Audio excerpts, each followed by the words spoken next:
Chapter 21 The Treasure of the Ogre. You are listening at novelfull.audio.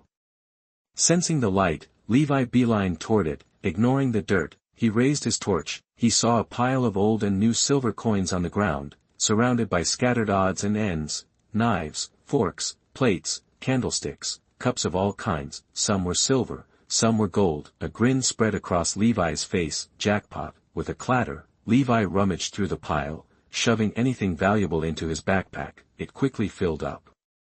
Too many different items. After a moment's thought, Levi set up a reverse smelting furnace right there and turned all the random metal objects back into raw materials. He ended up with 5 gold ingots, 11 silver ingots, and a bag of silver coins. Backpack empty again. It wasn't a huge amount by volume, mostly just forks and cups, but the variety filled the pack too quickly. As the last of the treasures burned, a notification popped up.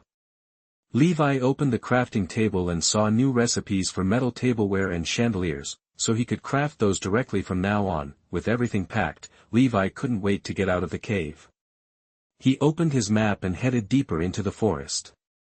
Ogre treasure trove, having tasted success, Levi had high hopes for this ogre-infested forest. The next day, a shriek echoed across the mountainside. An ogre woke to find a puny human stabbing him in the side with a sword. Enraged, he lumbered after the human, who retreated just as fast. Daylight, even with the trees and heavy shadows, being hit by direct sunlight was unpleasant. Despicable bug, the irritated ogre ripped a rock from the ground and hurled it. The stone slammed into a tree, cracking the thick trunk almost completely through. Levi broke out in a sweat. Since when could ogres throw rocks? One hit would take out 4 or 5 hearts. Without hesitation, Levi went back to his usual trick: block the entrance, draw his bow, kite the ogre. It wasn't long before the irritable ogre lay dead on the ground. Despicable. Levi retrieved his arrows, stepped over the giant corpse without a second glance, and walked deeper into the cave, torch in hand. The first time's a shock, the second time's routine. This time, Levi was much faster. He quickly searched all the hiding spots and tossed anything awkward to carry into the reverse smelting furnace. A smooth, efficient operation. He left the cave, clean and neat. Looking at his growing stash, Levi couldn't help but think, this ogre forest is the real deal. Gold and silver everywhere. Levi nodded and plunged onward. A week later, night, in the forest, a troll huddled in the bushes, terrified. He grabbed a sheep, snapped its neck, and ran toward home, clutching the animal in his arms. Gotta hurry. The troll panted, sweat beading on his forehead. Don't come. Gotta get home, gotta run. Or I'll run into that money-grubbing monster. Huff. He ran until he saw his cave, where he lit a fire, planning a whole roasted sheep to reward himself. The sheep's skin sizzled and turned golden brown, filling the air with a delicious smell. The troll's mood lifted. He munched on the mutton, feeling the warmth spread through his stomach, and moaned with satisfaction. Ha! Money-grubbing monster. Once I'm full, he won't even survive one punch. Really? Of course.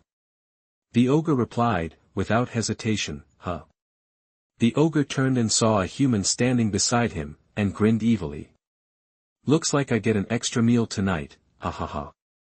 A moment later, thud, the ogre, covered in wounds, clutched his neck and collapsed. Levi ate a couple bites of jerky while he waited for his health to recover. After a week of cat and mouse in this forest, Levi had taken down over a dozen ogres. Truthfully, he'd only killed a few with his bow.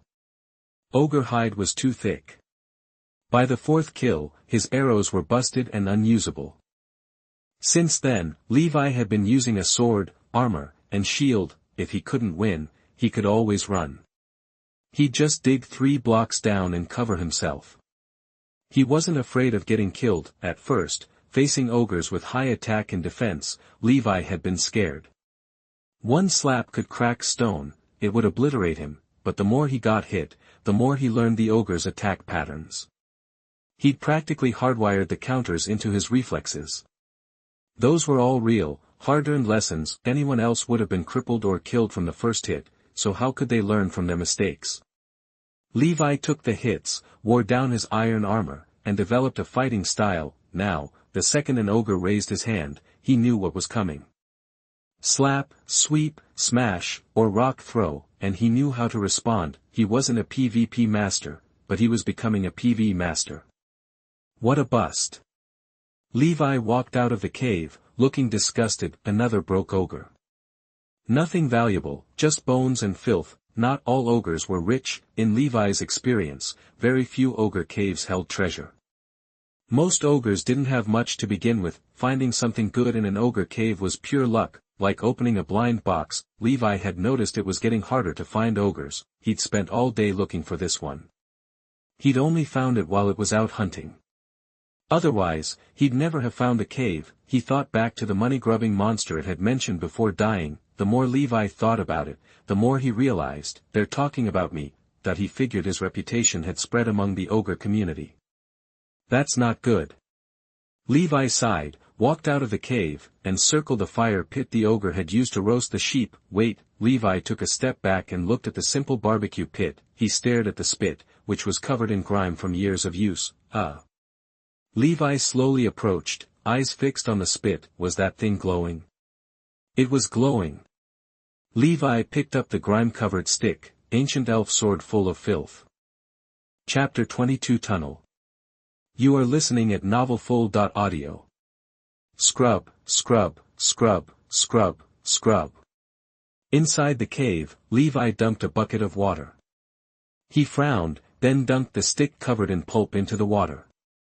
He hit it and scrubbed with all his might, finally managing to remove most of the gunk. After a while, when the dirt fell away, Levi gazed at the gleaming sword, overjoyed. The covered with dirt tag had vanished, replaced by the official item ID, Elf Ancient Sword, Attack +9.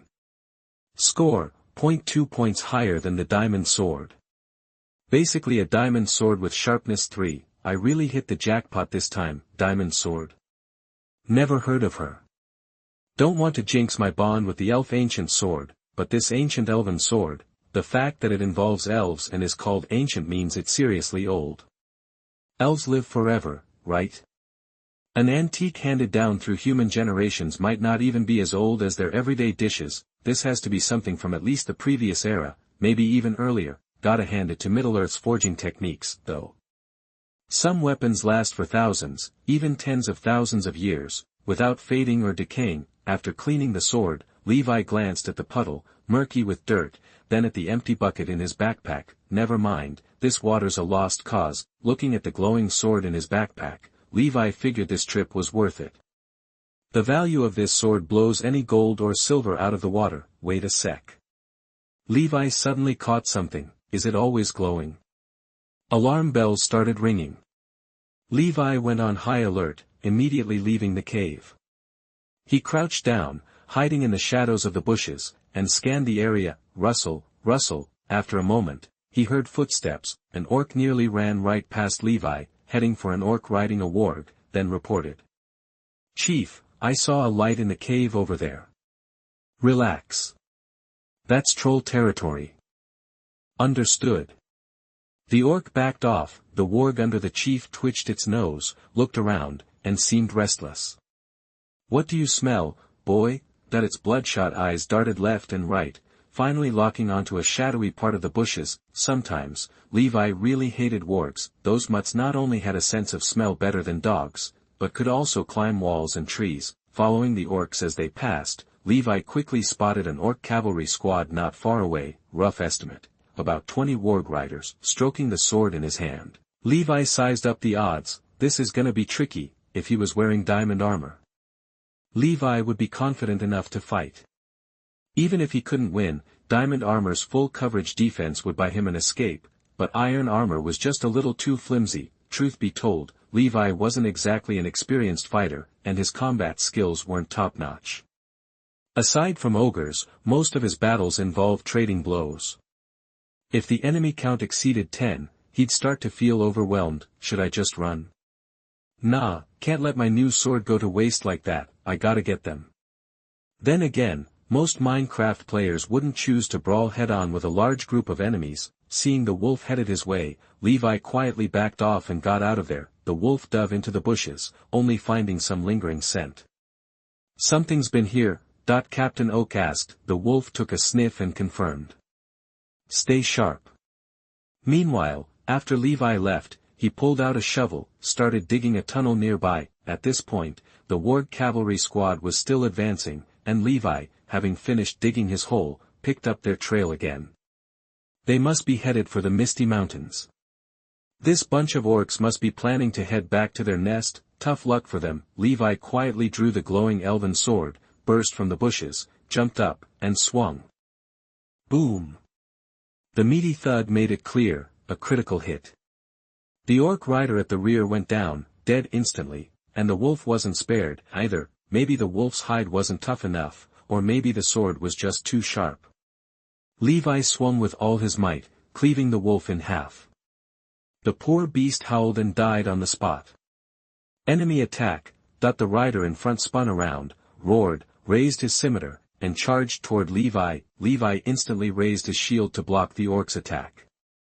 He didn't want a straight fight, so he took advantage of the moment the main force turned around to run a few steps. Of course, no matter how fast Levi ran, he couldn't outrun a wolf. Even with a head start, the wolf was gaining on him. Just when it was about to catch up, Levi suddenly dove into the bushes ahead. The wolf followed, but the next moment, it was stumped.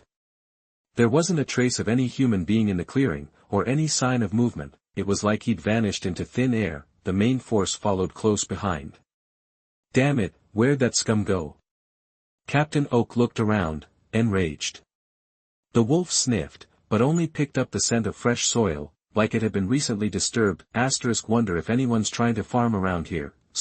Just as the Oak scout was musing, a flash of white light suddenly appeared, and the ward that stepped down howled and collapsed on the spot. Then the Oak scout went down. As soon as he hit the ground, he was stabbed through the chest and finished off. Damn, he's over there. The sounds of the attack weren't quiet, and Oak spotted Levi, but when a group of riders charged over, furious, they found the guy was gone again. Thump! Levi dropped into the tunnel, quickly blocked the entrance, and headed for another exit. Damn humans! The squad leader snarled, unable to figure out how such a big guy could suddenly disappear. Ack! Another scream came from the rear of the team, and another rider was attacked and fell. Over there. Where'd he go? Ack! Just as he turned, another light flashed through the chest of Oak, who was on his own at the back. There's more than one enemy.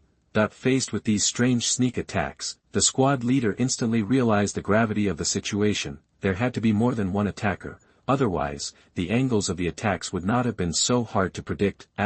But there can't be too many, or they'd attack head-on. Come out and fight, you cowards. But there was no response. Levi dug away the soil above his head, covered it, squatted in the grass, and waited for the right moment. He drew his sword and slashed. Gotcha! Whoosh! A sound broke the air. Levi felt a pain in his heart, and an arrow lodged in his side.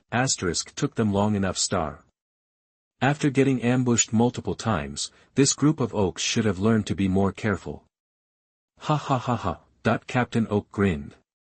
I'm going to rip you apart, eat your flesh, and drink your blood. Before he caught Levi, the squad leader began fantasizing. He watched Levi cut down the orcs in front of him, calmly pulled out the arrow, put it in his backpack, and said, thanks. Then he ran off like he wasn't even hurt. Swoosh! Halfway through his run, Levi spun and jumped into the bushes. The squad leader felt a sense of foreboding. When he led a large force into the bushes, he found that the guy had disappeared again. Staring at the flat ground, Captain Oak was filled with fear. It was seriously weird how he kept vanishing. There have to be traps all around here. If we keep staying here, we'll get wiped out. Captain Oak, who had a halfway decent brain, immediately gave the order. Let's get out of here. But before he could finish speaking, an arrow struck without warning. It pierced his armor and buried itself in the squad leader's shoulder, severely injuring him, and the arrow had come from right under his feet. Looking at the meter-long entrance that had suddenly appeared, the squad leader understood everything. I guess that hole in the ground was his secret. Chapter 23, Chasing. You are listening at novelfull.audio. That health bar on that monster is huge. How are you gonna take him down?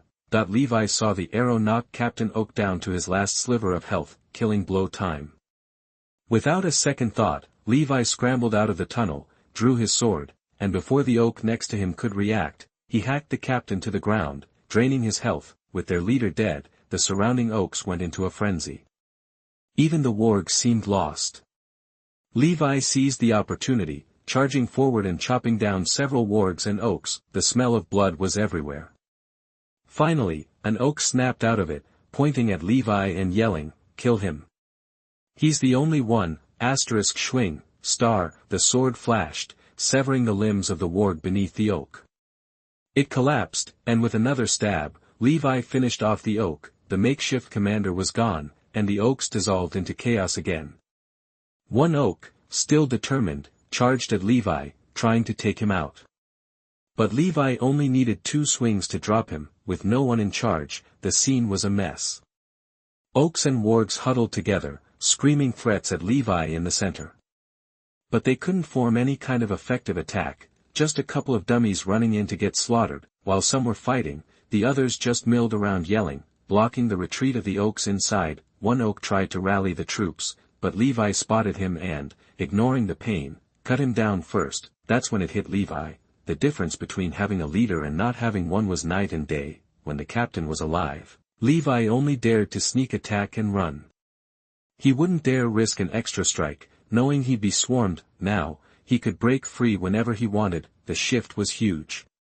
No wonder the whole orc camp crumbled as soon as Azog died in the battle of 5 armies. Without formations or unity, soldiers who only knew how to fight on their own were just headless chickens with nothing to be afraid of.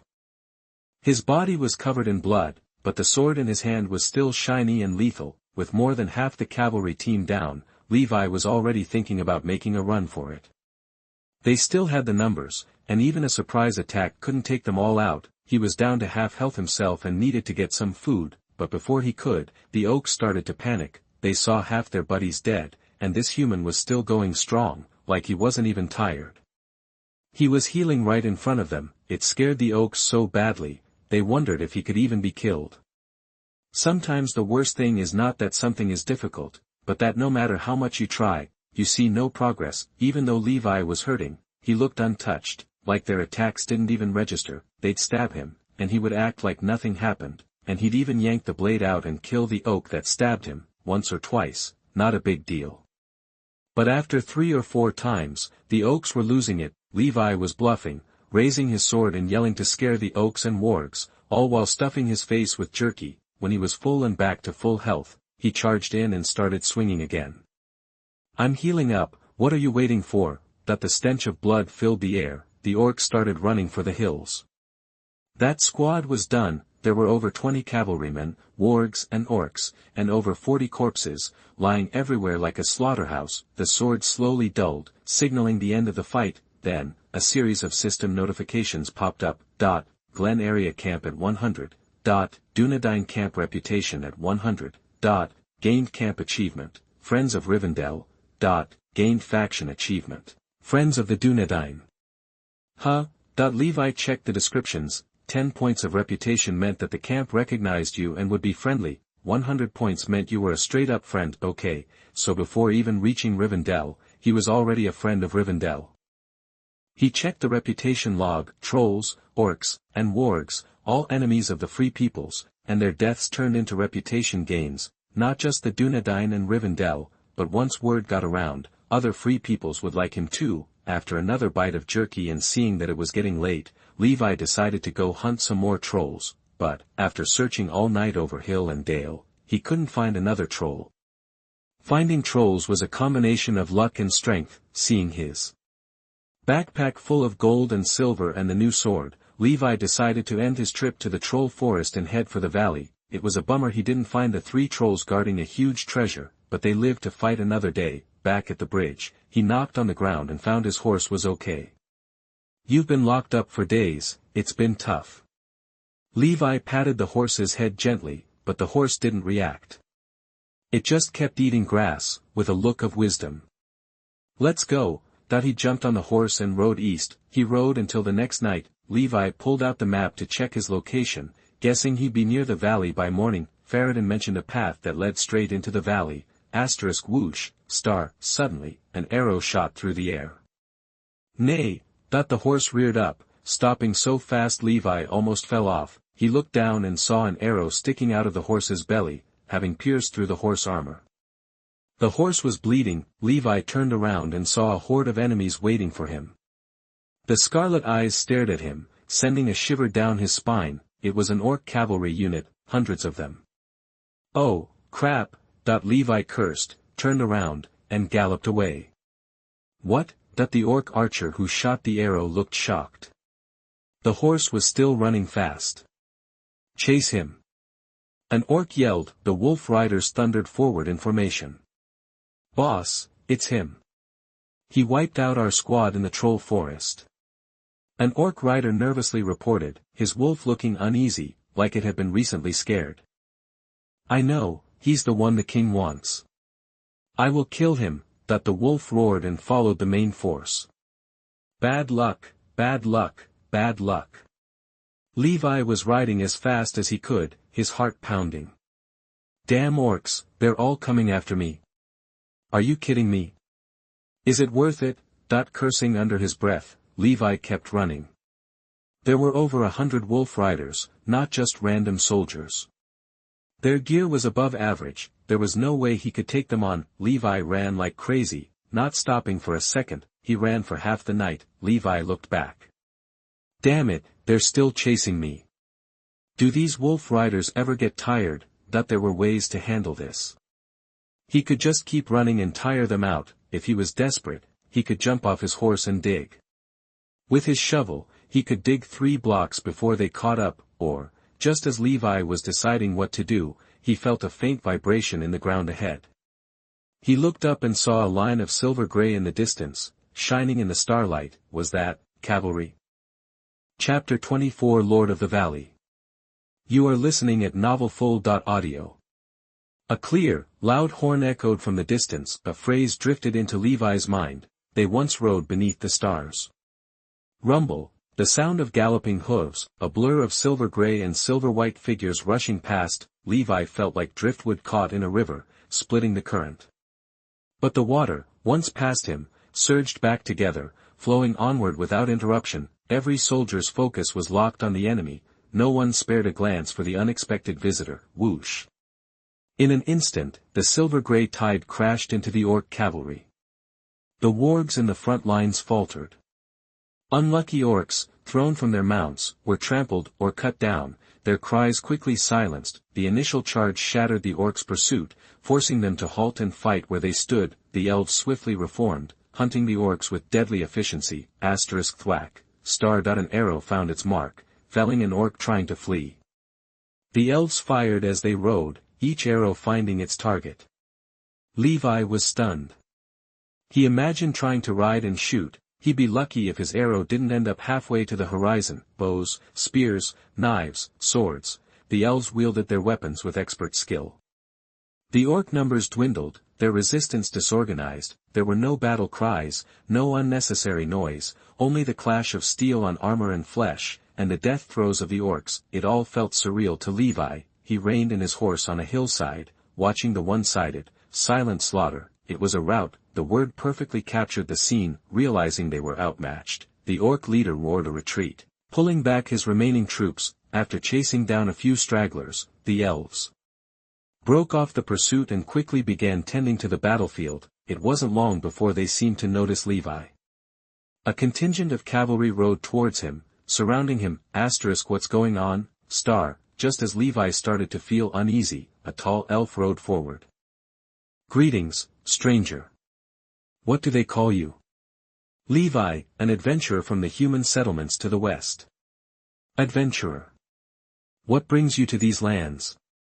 I heard this valley is the most beautiful place in Middle-earth, and I wanted to see it for myself. Oh, the elf scrutinized Levi for a moment, then said, then you'll come with us. The ride was silent. Levi followed the army, moving steadily forward. After the initial exchange, no one spoke to him.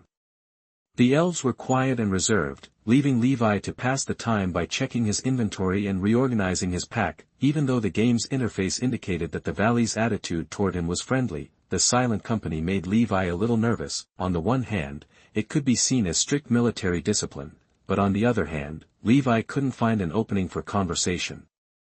He was left with silence the whole way, until they entered a valley. The canyon was initially dark, overshadowed by high cliffs on either side, but soon the barriers opened up. Without thinking, Levi urged his horse forward. Under the starlight, his pupils widened, and his vision cleared. For the first time, he felt the limitations of human sight. There was so much to see, and he could only take it in piece by piece. It was impossible to capture it all at once. "We formally welcome you, Levi." The elf who had questioned Levi outside the valley dismounted and approached.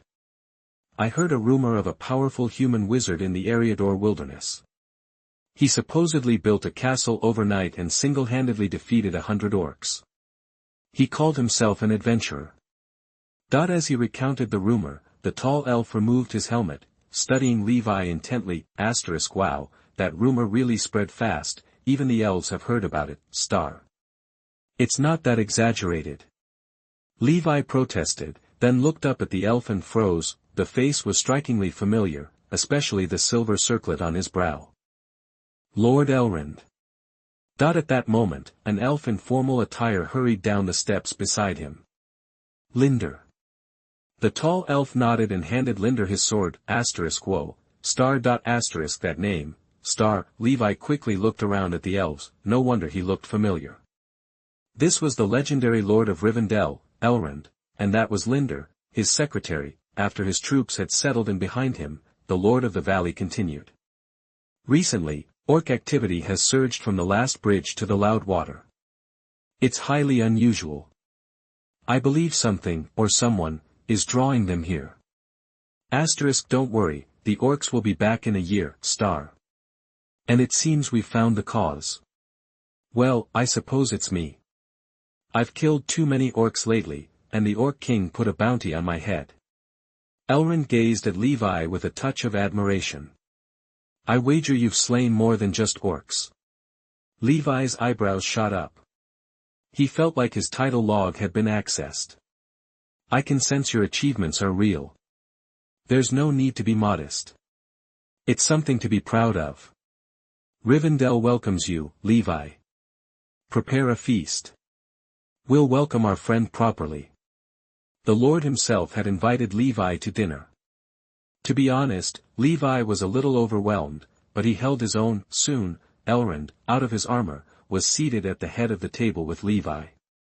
Exquisite dishes were laid out before them, and an elf poured Levi a glass of fine wine. "Thank you," Levi said. "Levi, my people first heard of you from the Dunedain. I understand you have a good relationship with them." "Yes, I received aid from a ranger and have had many dealings with them. I promised him and his people they could come to me if they needed anything. Generous people are always rewarded." Elrond nodded, taking a sip of his wine. Suddenly, his gaze settled on the sword at Levi's waist. "May I see your sword?" "Of course." Levi hadn't stored the sword in his inventory, it was strapped to his side. In truth, he hoped the knowledgeable elf lord could tell him something about it. The lord took the sword, carefully examining it. "The craftsmanship is superb. It was likely forged in the First Age to fight the orc armies. It's exceptionally sharp, it cannot be an ordinary blade.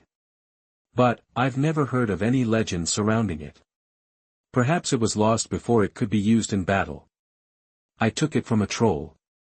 Their caves often contain ancient things," Levi explained. He left out the part about the troll using it as a barbecue skewer, fearing he might choke. "I see." Elrond nodded, returning the sword to Levi. "I believe it will serve you well against the orcs. I look forward to the day it earns its name." Only swords that had performed great deeds were named. The Lord clearly hoped that Levi would use it to achieve great things.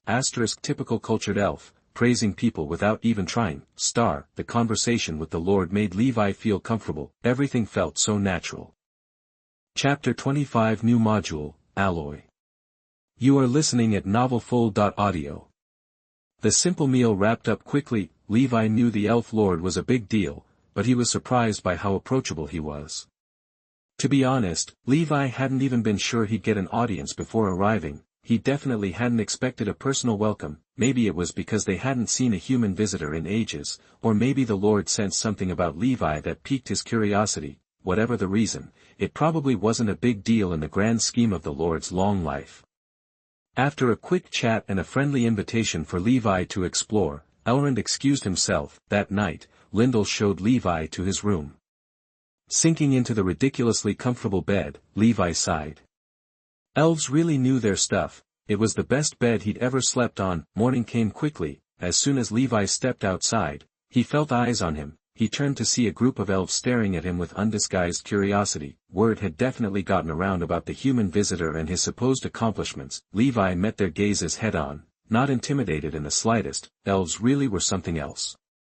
Their long lifespans gave them plenty of time to master all sorts of skills, making them well-rounded in every sense of the word. Plus, they were all gorgeous, and, get this, their base health was capped at 30.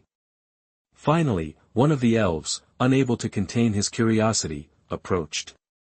"Greetings, traveler from afar. Any news from the human towns in the west?" Same old, same old. Nothing major to report. I heard you single-handedly took down a cavalry squad. Is that true?" "Something like that." "Wow, so it is true. Can you do magic, too?" "Yeah, but taking down that squad was mostly about strategy and a little luck. And guts." "Amazing," the elf said, genuinely impressed. "A rising star for humanity." He continued, "Are you planning on staying for a while?" "If I could, I'd love to," Levi replied. "Great. If you're interested, I could show you around. Our valley is beautiful and safe. You won't find any trouble here." "I'd appreciate that." "Score, a tour guide. I haven't even asked your name yet." "Agra." "Levi." Mountains, streams, forests, waterfalls, grand palaces, cozy inns, farms, pastures, every beautiful scene, natural and man-made, seemed to be packed into this valley. If you could imagine it, you could probably find it here. The valley was even more stunning during the day. Levi couldn't help but sigh. This is incredible. I've never seen anything like it. After seeing this, I might never want to go home. Agra, the tour guide, smiled proudly and nodded. Clang. As they passed a building, a sudden hammering sound caught Levi's attention. Following Levi's gaze, Agra explained, "That's the blacksmith. Last night's skirmish took a toll on some of our weapons and armor. Our craftsmen are repairing and maintaining them." "Elf equipment, huh?" Levi was intrigued. "Mind if I take a look?" "Of course. You're a guest of the Lord, you're welcome to see anything." Clang. Levi slowly walked into the blacksmith shop and saw an elf working on a brand new longsword. The blacksmith stopped and greeted them. "This is Levi, Lord Elrond's guest. He's interested in our smithing." "Greetings to you," the blacksmith said politely. "As you can see, I'm forging a new longsword. I like to take on repair and forging work to keep my skills sharp. Could I see the sword?" "Certainly." With permission granted, Levi carefully picked up the gleaming longsword from the workbench. Elven steel sword, attack +7. Wait, what? Are all your swords this good? Yes. Is there a problem? No, it's just, your craftsmanship is incredible. Truly amazing. Levi kept his cool on the outside, but on the inside, he was freaking out. "Dude, your standard issue weapons are diamond level. What is this sword even made of? It's so strong. Thank you for the compliment. Our skills are ancient and embody significant wisdom." The blacksmith then began to lecture Levi about the history of elven forging, from the establishment of the Jewelers Guild to the many elven craftsmen who had migrated to the valley. The stories were endless, and Levi listened with fascination. This forging platform, he learned, was older than many human kingdoms. Levi ran his hand over the elven-crafted platform, marveling at how ancient everything here was. Special working block detected. Valley forging table. Alloy forging module has been installed. The synthesis formula of the Glen camp has been unlocked. Huh. Wait, what? Levi froze, staring at the forging table. He sucked in a sharp breath. A new mod. Is something wrong? Ogre asked, noticing Levi's sudden change. Oh, no, I was just struck by how old this table is. It's way older than me. Don't worry about it, Levi. In elven lands, almost everything has a long history. You humans may not be used to it, but it's normal for us. Right, I understand. While dealing with the elves, Levi's mind was racing. He opened his synthesis table and found a new series of items labeled Elven. Elven steel sword, Elven spear, Elven armor. Synthesizing these items required a material called Elven steel. As for how to obtain Elven steel, looking at the synthesis table, Levi fell into deep thought. Elven steel required a newly unlocked block called an alloy furnace. You tossed in coal and iron, and a little experience, to produce it. Levi suspected that experience played a magical role in the forging process. After all, many elven-forged items contained magic. If you only tossed in coal and iron, without spending experience, you'd get ordinary steel, stronger than iron but not as good as elven steel. Levi had been worried lately. His combat was becoming more intense, and iron armor wasn't cutting it. He couldn't get his hands on any diamonds and had even considered raiding Lonely Mountain to steal some from the dragon, but now, with the alloy forging module loaded, Levi felt like the future was looking bright. If he could craft equipment comparable to diamond armor, he wouldn't have to risk the wrath of the Lonely Mountain's top boss. Chapter 26 Leaving. You are listening at NovelFull.audio. Levi was fascinated by Smaug the dragon, especially all the info he could find. He'd had his eye on it for a while and wasn't about to miss this opportunity, but the timing wasn't right just yet. Levi wasn't exactly scared of the dragon.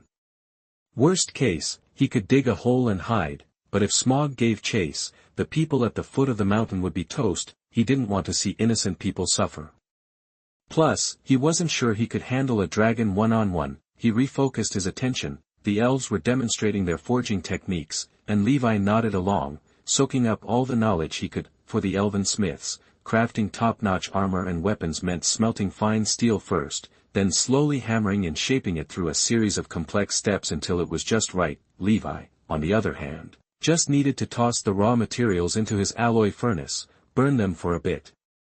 Invest a little experience and synthesize the finished product on his workbench. Simple, mindless, and fast. The elf blacksmith next to him had no clue that his core techniques were being reverse-engineered in the blink of an eye. To be fair, Levi didn't really understand the specific forging process. It was all a black box to him. He knew how to use it, but not the whys and wherefores. But hey, if it works, it works. This trip to the valley was already paying off big time. Levi was practically grinning from ear to ear, itching to wrap things up and get back home to start developing his skills. But he still had stuff to take care of first. After checking out the blacksmith shop and taking a quick tour of the valley, it was already lunchtime. For some reason, Ogre, an elf, had taken a liking to Levi and wanted to befriend him, so he invited him over for a meal. Welcome to my home, Levi. Ogre had cooked the meal himself. The ingredients looked pretty fresh, and there was plenty of meat. Overall, it looked good. Just because elves preferred lighter fare didn't mean they were vegetarians. The reason some dwarves found their tables practically devoid of seasoning was just a little payback for their constant complaining. Elven meals always seemed to come with a glass of wine. Ogre poured one for Levi and told him to make himself at home. Thanks for your hospitality. They chatted and ate, quickly polishing off their plates. The meal ended with a glass of fine wine. Levi felt full and satisfied. Speaking of elven cuisine, Levi piped up, I've heard about this magical elven bread called lembas. I'm curious to see what it's like. Ogre seemed surprised by the request.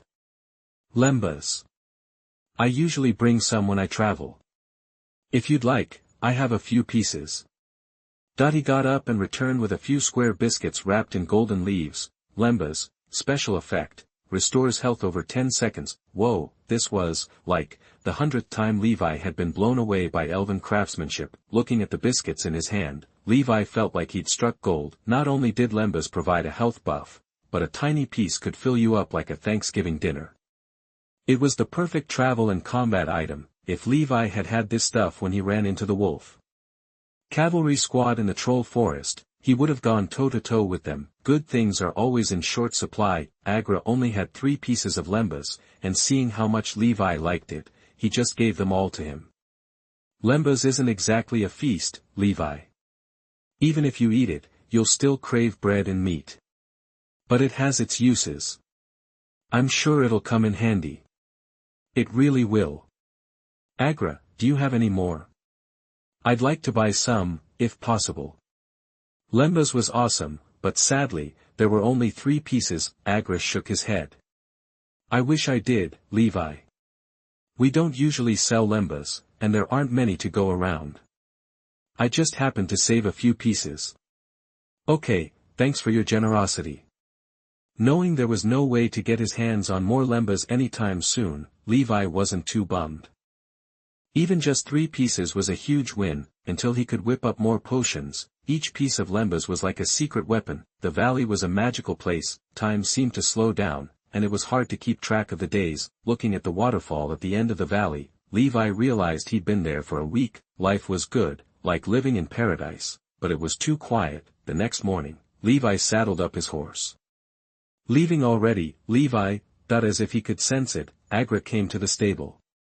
Time waits for no one, Ogre. I have things to do, and I can't stay here forever. May the wind guide your steps. Thank you. When he heard Levi was leaving, the elf in charge of the horses breathed a sigh of relief. That human's horse was too weird. For 7 days straight, it hadn't eaten or drunk a thing. No matter what he tried, he'd asked Levi about it more than once, afraid the horse was starving, but Levi just told him not to worry. If the horse hadn't looked so healthy, he would have thought Levi was trying to punish it. Looks like the horse really was something special. At least it could handle going without food for a long time. Before leaving, Levi said to the elf who came to see him off. Ogre, if you ever get the chance, come visit the castle between the Windy Peaks and Last Bridge. I'll treat you like royalty. This elf he'd met had gone out of his way to help him, and he'd even given him Lembas. If he had the chance, Levi wanted to return the favor. He'd planned to give him a souvenir, but he hadn't brought anything with him. Giving him gold or silver felt a little impersonal, so he'd just have to wait. There was one little regret. He hadn't met Aragorn. Aragorn's presence in the valley was a secret, and not many people knew about it. He hadn't come forward, and the Lord of the Valley hadn't mentioned him. Levi couldn't just bring it up out of the blue, so he'd have to let it go, and just like that, it was time to hit the road. Levi rode out of the valley and headed west. You bunch of losers. Trash. You can't even beat one human. What's wrong with you? That the booming voice echoed through the cave.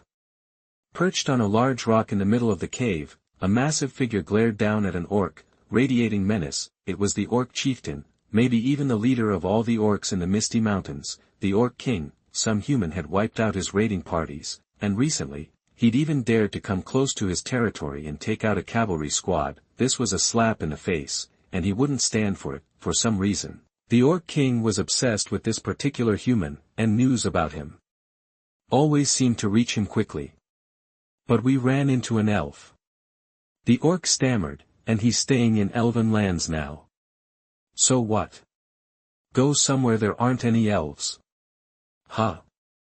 The orc looked confused. However, the leader had already gotten some intel. Orc scouts from the west of the troll forest had discovered that the human's fortified castle was deserted. Since the human left, there hadn't been any signs of life.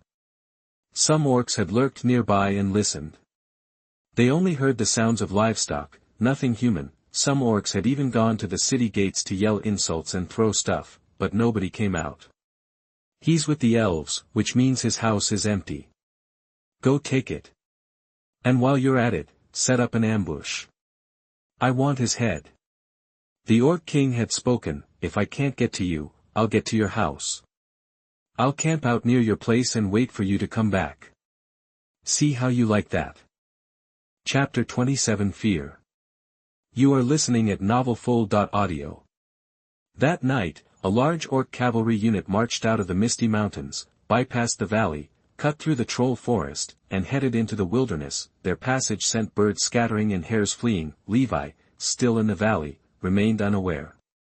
The forest cover concealed the orcs, so the elf scouts on the border only noted another team emerging from the Misty Mountains, but once the orcs entered the troll forest, their precise movements became a mystery. No one knew their destination or purpose. Orc teams constantly streamed in and out of the Misty Mountains. This group was just one more, and the elves paid it little mind. Besides, they weren't heading for the valley, but taking a roundabout way somewhere else. However, while the elves ignored them, their ostentatious entrance into the wilderness didn't escape everyone's notice. In the wilderness, a ranger watched the distant shadows, a sense of unease washing over him. Something worth watching was brewing. After days and nights of hard travel, the orcs reached a landscape of forests, plains, and lakes. The orc captain scrambled onto a boulder and gazed into the distance. A castle stood at the edge of his vision, encircled by stone walls that hid whatever lay within.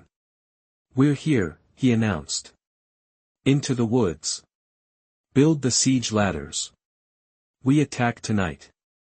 The captain's orders rang out. Inside the walls, the farm animals bleated and mooed, oblivious to the impending danger. Only the two Bree horses, recently acquired for the farm, seemed to sense the threat, whinnying and pacing restlessly. But their unease was lost on the silent, ironclad figures who watched them with big, expressionless eyes. They just scratched their heads. That same morning, Levi left the valley, excited about the newly unlocked module. He couldn't wait to get home and put his skills to the test. Night fell. Boom! The siege ladder slammed against the city wall, lodging firmly in place. The orcs roared and scrambled up the ladder. The first orc to reach the top found the watchtowers deserted. He cackled gleefully and headed to the city gate, where he pulled a lever. Creak, an iron door swung inward, creating an opening. Immediately, the orcs poured through, squeezing inside. The doorway wasn't large, but it was tall enough for orcs and wolves to pass. It was slow going, one by one, but eventually, they would all get through. The pigs, chickens, cows, and horses in the pasture watched the invaders with knowing eyes, making soft, meaningless noises. The first orcs and wolves to enter spotted the livestock nearby and couldn't resist. They raised their butcher knives, eager for the fresh meat they would soon devour. Saliva dripped from their mouths, but the moment they revealed their predatory intent, their fate was sealed. Boom, boom, boom, the earth trembled, as if some enormous creature was approaching. Knives still raised, the orc suddenly felt weightless. An orc vanguard felt a sharp pain in his waist, and his vision suddenly soared skyward. He twisted his head and saw that the wolf he was riding had also been flung into the air. Snap, the unlucky orc and his wolf sailed over the wall, crashed to the ground, and lay still. If you feel like no one cares, go fight the iron golem. You'll feel the pain all over. Levi, the sudden appearance of the iron giant grabbed the attention of the orc army. Seeing their comrades tossed into the air, the surrounding orcs hesitated, shrinking back. Fight back. There's only one of them. That the orc captain was the first to react, bellowing at his troops. A mass of orcs bared their fangs, wielding butcher knives as they swarmed the iron golem. Although the iron golem could hurl an orc and its wolf skyward with each swing, it could only fight one at a time. Under the relentless assault, cracks soon appeared in the iron golem's armor. The orc captain, heartened, realized it wasn't invincible. He estimated the losses were acceptable and wouldn't be too catastrophic. Once they destroyed this strange guardian, they could claim this place. But then, a tremor, even louder than before, shook the ground. From around the corners of the city wall, the left and right of the castle, and from previously unnoticed spots, massive figures lumbered into view. They swung long, hard iron arms, sending orcs flying. Blood rained from the sky, splattering across the ground. In the blink of an eye, the small raiding party of a few hundred was scattered. 20 iron golems rampaged through their ranks, and the entire attack crumbled. One was bad enough, but a whole bunch of these things. The orcs were stunned, their courage faltered. A one-sided slaughter began. The two riders in the doorway panicked, fighting each other to get out first, cursing and killing to try and escape. The small iron gate, intended as the orcs' path to victory, was now the obstacle to their survival. One orc was kicked to the ground, blocking the gate, while the other, abandoning him, spurred his wolf and fled without looking back. His abandonment was meaningless. The only escape route was blocked, inside the walls. The orc captain surveyed the chaotic battlefield and succumbed to panic. He yelled, trying to rally his men, but it was futile. The sudden appearance of the Iron Golem army had shattered their morale. The orcs were in chaos and couldn't be commanded. Magic. This must be powerful magic at work. We can't defeat this with so few men. The orc captain realized that the best course of action was to retreat and report back. He shoved aside his own orcs, turning to flee toward the only exit. Get out of my way. Several orcs were struggling at the gate, unable to squeeze through. The captain, seeing his men slaughtered behind him, grew desperate. He spurred his wolf forward, shoving aside those blocking his path. Screams filled his ears. Finally reaching the door, he understood the holdup. Trash! Get him out of the way. Clang, another group of orcs was flung into the sky. Abandoning all pretense, the captain leaped off his wolf, squeezing through the gap in the gate. In the dying wolf's resentful gaze, the orc captain became the sole survivor. He would carry the news back to the orc king, and along with it, a healthy dose of fear. Meanwhile, Levi continued on horseback, oblivious to what had just transpired. That night a string of notifications popped up in front of Levi. Dúnedain reputation plus 50. Rivendell faction reputation plus 50. Bree region reputation plus 30. Your reputation is spreading among the free peoples. The sudden influx of reputation points left Levi completely bewildered. What in the world happened? Thank you for the 5,000 points rewarded by destruction, war, famine, plague, fear, death. Thank you for a monthly ticket from Four-Eyed Oolong Panda. Thank you for 2 monthly tickets from Bookfriend 202211012100346670. Thank you for 2 monthly tickets from Setting Nickname 11. Thank you for a monthly ticket from 10 Years Book Club. Thank you for 2 monthly tickets from Bookfriend 2019042309577075. Thank you for 2 monthly tickets from Bookfriend 1508182100387858. Thank you for 2 monthly tickets from Chongfan Gayo. Thank you for 2 monthly tickets from Shinua Jotu. Thank you for your support. Chapter 28 New Equipment. You are listening at novelfull.audio. The valley was about 240 kilometers, or 50 leagues, from Levi's castle. As the crow flies. For Levi, constantly pushing through day and night, that distance wasn't much of a hurdle. He left the valley in the morning and was nearing his castle by dusk the next day. In theory, without any hiccups, he could have made it home in a day going straight, but his route wasn't a straight shot. It was full of twists and turns. And there were always things in the way: trees, rocks, potholes, and the occasional orc popping up to cause trouble. All this added to the distance.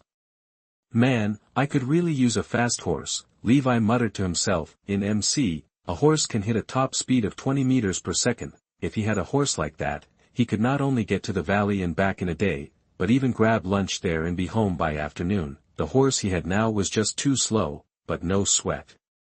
He'd get a speed demon of a horse eventually. Even without a speed potion, 2 horses could always produce a faster foal. If he kept selecting the best genes, he was bound to breed some winners. Clip-clop, clip-clop, the sound of the horse's hooves faded as Levi stopped at the city gate. Something felt off. What's that smell? A mix of fish and rot. Hold on, why's the small iron gate beside the main gate open? Is that Oak? Levi's stomach dropped. He hopped off his horse, rushed to the iron gate, kicked Oak's body out of the way, and went inside. Hiss. Seeing the piles of corpses, it all clicked. He needed to check the ranch. Pronto, thank goodness, it was untouched.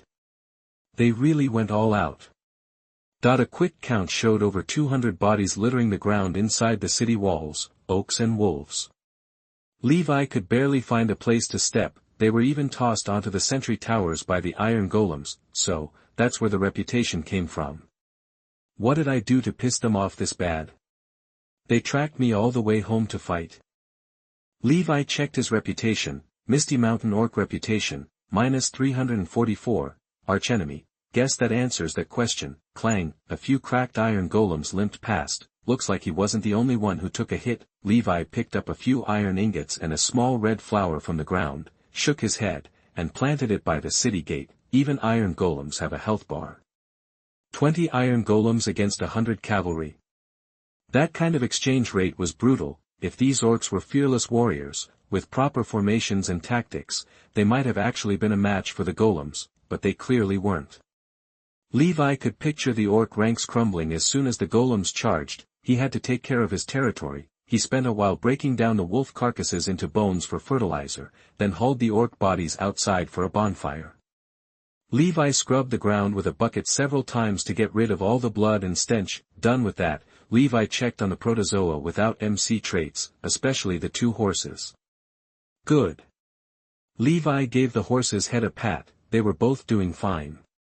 He'd left them plenty of grass and water before he left, and they hadn't gone hungry. After a quick cleanup inside the city walls and some iron repairs to the damaged golems, Levi took a look around his domain, felt a little cramped. The areas he'd cleared out before were all farms and ranches now. He wanted to build an industrial zone, but there was no room.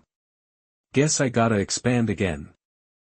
No time like the present. Levi emptied his backpack into the warehouse, grabbed a ton of building materials, and started tearing down and rebuilding the city wall, pushing it outwards. The expansion took over a week.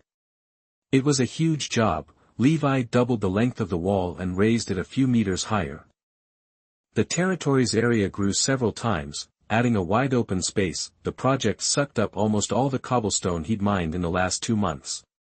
The warehouse boxes that had been overflowing were nearly empty, and it still wasn't enough, so he had to make the back section of the wall thinner for now and collect more stones later. Honestly, the place was getting so big it could pass for a city. The walls were over 20 meters high and thick, stretching hundreds of meters in either direction.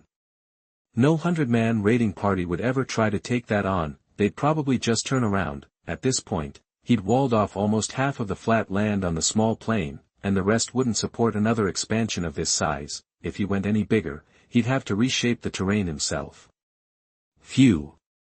After the expansion, Levi staked out a spot for the future industrial zone: furnace, anti-metallurgy furnace, alloy furnace, anvil, workbench, called an industrial zone, but he didn't have much to put there yet.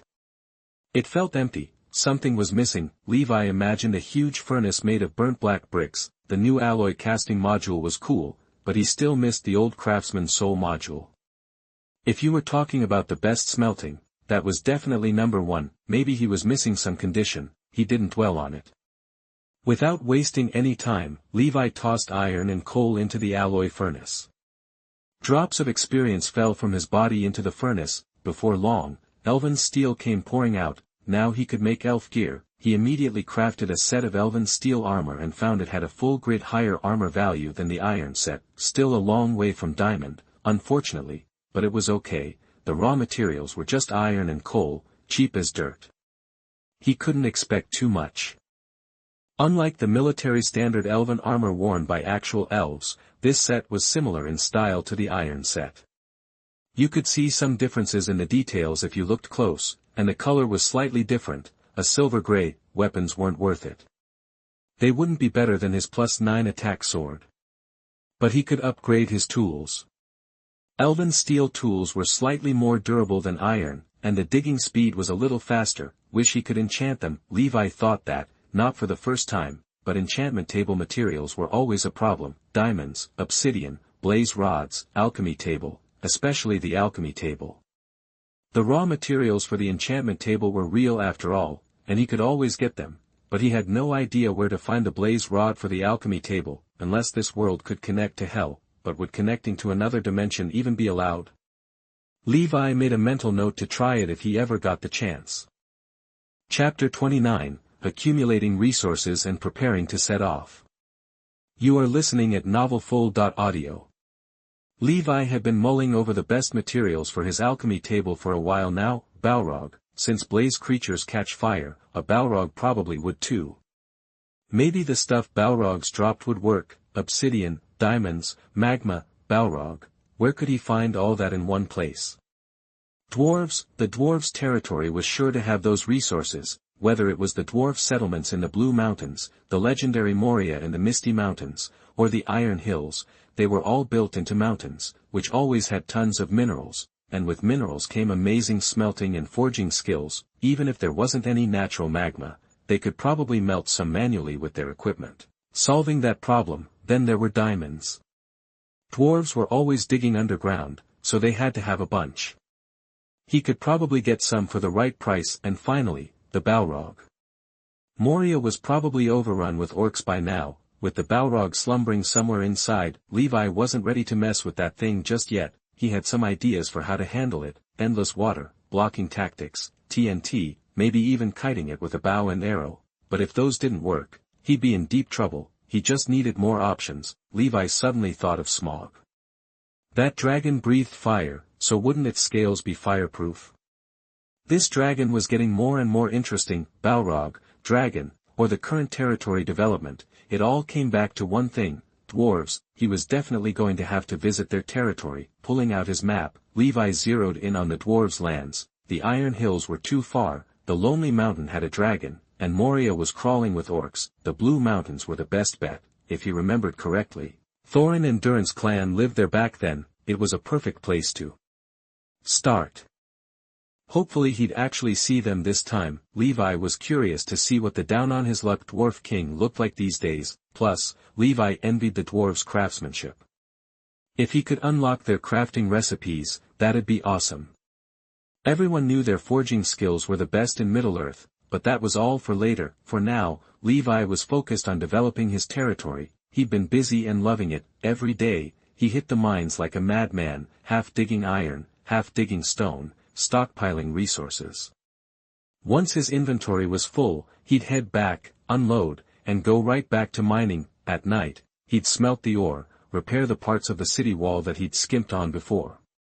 While he was at it, he'd check on the animals, feed them, and harvest the crops when they were ready. That feeling of always having something to do, and seeing the resources grow because of his efforts, was addictive. Once the wall was fixed and the warehouse was overflowing, Levi built a blacksmith shop in the industrial area and moved his anvils and workbenches inside. It was the first real building in Levi's territory. Besides the castle, with the blacksmith shop done, Levi wandered around the castle, and his eyes drifted to the forest where he'd wiped out the oak team. The area was still a mess, with craters everywhere. Levi decided it wasn't pretty, so he grabbed some dirt and stones and leveled the ground. He'd already torn down those random stone pillars he'd built in the sky. They were just ugly. Speaking of stone pillars, that reminded Levi of something else: water landing. He'd never actually tried it. Levi went straight to work. He built a high platform and dug a small pool underneath. Then he dragged a wild boar up there, and kicked it off. Oink! That the wild boar took a hit, lost a drop of health, flailed its stubby legs in the air, and squealed. Then, splash! It landed in the pool, jumped up, and scampered off. So, landing in water worked. Levi spread his arms and took a leap of faith. The air rushed past his face, and his clothes fluttered. Plop! Not a drop of health lost. Sweet! Standing up in the puddle, Levi felt refreshed. From that day on, Levi added a new activity to his routine: practicing water landings. Basically, he'd release the water from a bucket right before he landed to avoid taking damage. Half a month flew by. Yes. 14 speed. Levi fed his 2 fastest horses golden carrots, like always. This time, he got lucky. The 2 horses that topped out at 13.5 meters per second produced a foal that could reach a speed of 14 m/s. Once the speed hit that number, it was officially a decent horse. Another breakthrough in speed. After half a month of breeding, the ranch was thriving. Not just a few cows and pigs anymore. He had chickens, cows, and pigs galore. He had enough meat to fill a chest, but when Levi looked around the ranch, something felt off. What was it? Oh, sheep. How did I forget about those? That he didn't really need them.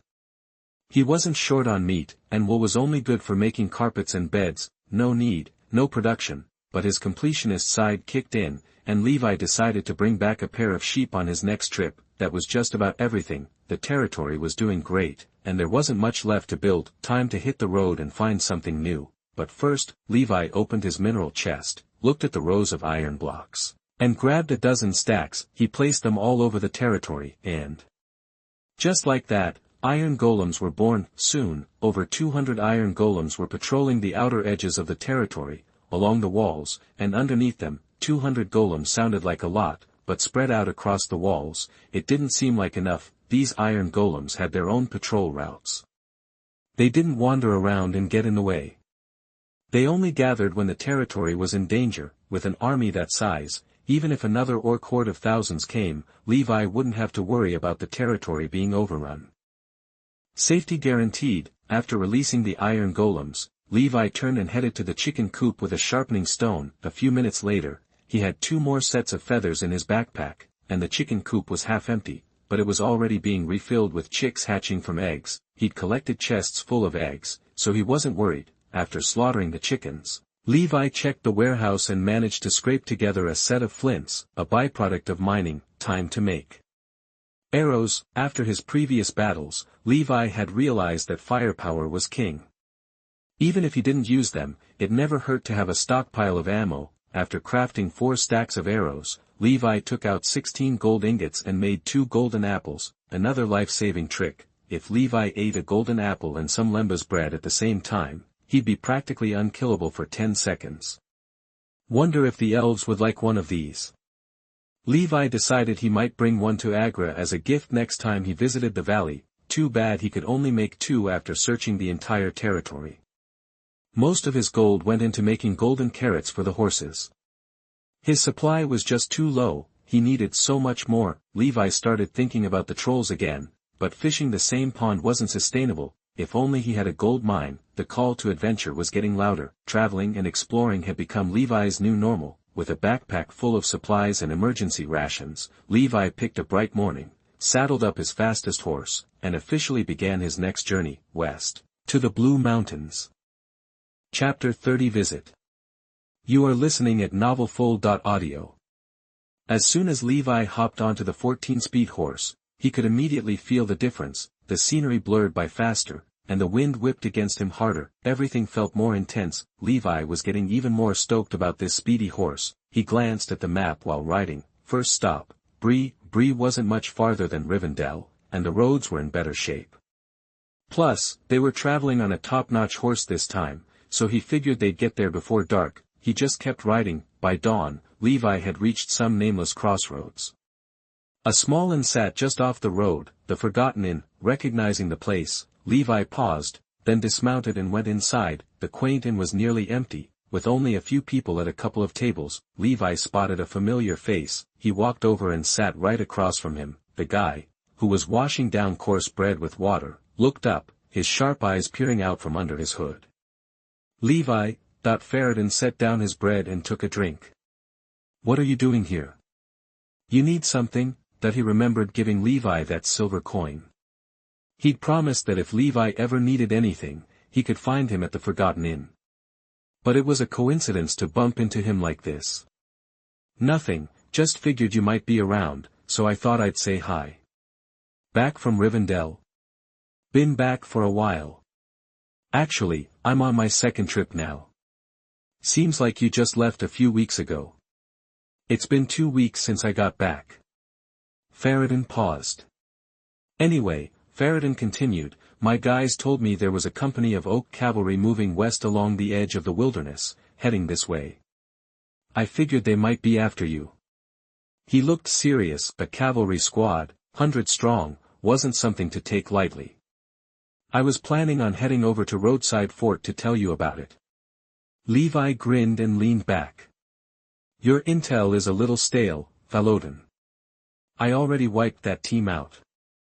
My iron puppets did most of the work, but it all counted the same. Farad'n was quiet for a moment. I haven't been around here lately, so the news is a bit old, but glad you're okay regardless. So, where are you headed this time? Blue Mountains. Just left the elves. Now you're going to see the dwarves. Got some business to take care of there. Well, you always seem busy. Middle-earth was full of people hustling. After a bit of catching up, they ran out of things to say, and drank their water. Farad'n quickly finished his bread, stood up, and said, gotta go. Levi thought he saw a slight stiffness in Falodin's movements. May the wind be at your back. Farad'n offered his farewell outside the inn, but Levi didn't mount his horse. He just stared at him, making him a little uneasy. What's up? Are you hurt? Levi asked suddenly. How did you know? Well, you get banged up in this line of work. Just need some rest. Doesn't look like just a scratch. Levi was staring at Falodin's health bar, 12/25. Damn asterisk, how was this guy even standing? He was at half health. As he watched, the homeless man lost another point of health. No, buddy, don't go dying on me. Levi sighed, pulled out a golden, glowing apple, and handed it to Falodin. Take this, it's packed with life energy, might help you heal up. That's too much. Falodin shook his head.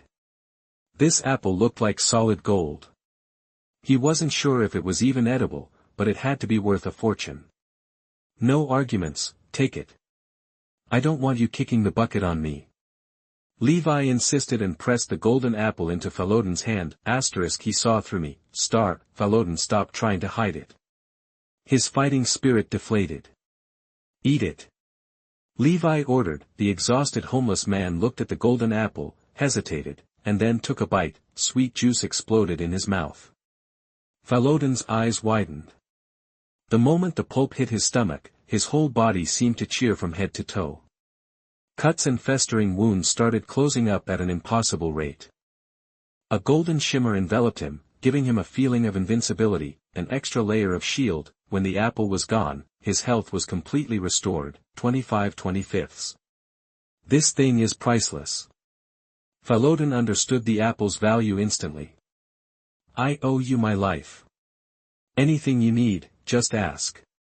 Levi started to say it was nothing, but then paused. The homeless man got around. He might know something. Well, now that you mention it. Do you know where I could find a gold mine? As far as I know, there are some in dwarf territories, and in human kingdoms to the south, like Gundor. Nah, those mines are claimed. I'm looking for unclaimed gold mines. Or even gold mines run by orcs. Mordor would work too. You get me? Farad'n looked thoughtful. I see. I think I've heard some rumors of places, but I'd need some time to confirm them. That's okay, I can wait. Farad'n nodded firmly, clearly taking this seriously. After saying goodbye to Farad'n, Levi continued west, passed through Bree, and rode by the Barrow Downs. He stopped near the Barrow Downs for the night, making noise and lights in the hope of attracting the Barrow-wights, but this time, he had no luck, so he gave up. The next day, Levi entered the Shire and followed the road. Around noon, he stopped at a hobbit hole. He dismounted and knocked gently on the door. Just a minute. Just a minute. Let me get this steak off the fire first. Oh, goodness, forgive me, I wasn't expecting company at this hour. The chattering voice came closer and stopped behind the door. Creak. The door opened. Bilbo looked up, squinting in the sunlight, then shouted. Levi. The welcoming hobbit rushed out, arms wide. Welcome, welcome back, Levi. Long time no see. Or, well, it's been a few months. Come on in. Lunch is just about ready, and I have some good wine we can share. Listening to Bilbo's chatter, Levi felt like he was in a dream. The hobbit was living his same comfortable life. In the months since they'd last met, neither Bilbo nor Bag End had changed at all. Even the room was the same, with the bedding neatly made. You know, I have to say, you seem different. I can't put my finger on it, but it feels like a lot must have happened to you since we last saw each other. That just as Levi was starting to relax, Bilbo popped up next to him, studying him.